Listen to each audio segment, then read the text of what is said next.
What a coming out party this week for Twitter. The social media phenom soared from the opening bell of its IPO. Whatever happens next to the stock, Twitter is already transforming the political world. The roundtable here to weigh in on that after this from our political director, Rick Klein.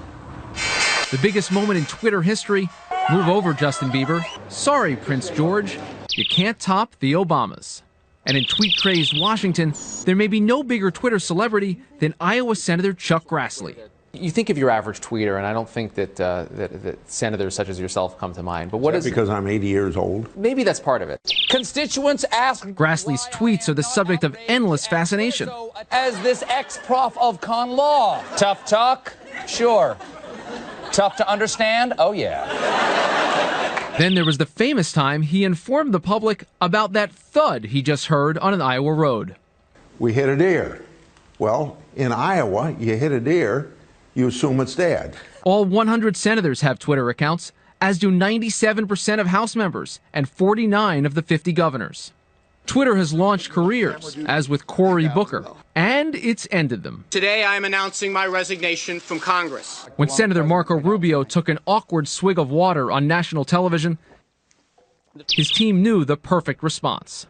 National security officials used Twitter as an early warning sign and a valuable outlet. One of the most important, if not the single most important way to get your message out. Especially when you're a senator with vital information to disseminate.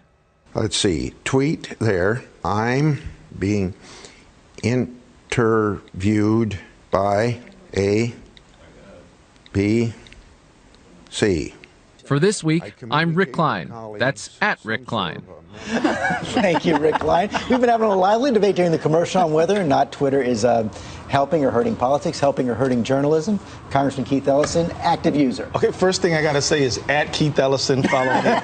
But, you know, it's a good way to get a message out and to get feedback. So because if you just send out like a press release, that's sort of a one-way thing, but Twitter's two-way, so you can hear from people. I tweeted at the president the other day about the raising the minimum wage. We got a lot of follows, we got a lot of tweet backs, and had a real lively discussion. It's a real engagement. You know, we also saw the last presidential campaign, John Heilman, just the explosion of coverage on Twitter. Well, and, you know, to me, it's not a question of good or bad. The main thing it's done, more than anything, is it's kind of the latest in a succession of technologies that have sped up the news cycle. If you think you go back to fax machines, cable, blogs, Facebook, now Twitter, right? And all of them, in each iteration, all it's done is made, we used to talk about the 24-hour news cycle. Now we have a literally second-by-second news cycle. I don't know if that's good or bad for politics, but it has changed politics a lot. Well, not only sped up the news cycle, but also reinforces this tendency to chase after the brightest new object out there, brightest new item. It's amazing how rapidly it goes. And I don't tweet myself, but I follow it because you can see where the debate is going. It gives you tips of what stories are hot and who's following it. But it does mean that sometimes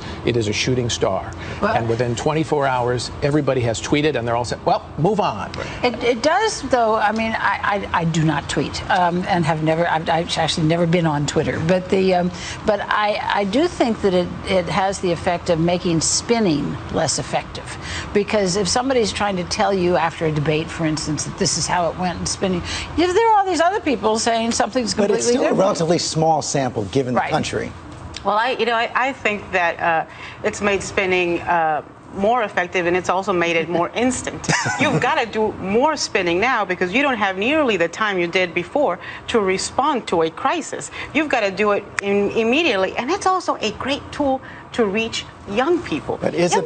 You know, I hate to break it to you, it makes me cry too, but young people aren't watching TV. You're exactly right. They're seeing it through places like links on Twitter. There have been academic studies on it, though, that show that it has contributed to the polarization. And, you know, that's our big problem these days. People follow people they already agree with. Thank you all very much. Polarization's contributed to the polarization. That's the last word today. That was a great roundtable. Thank you all very much.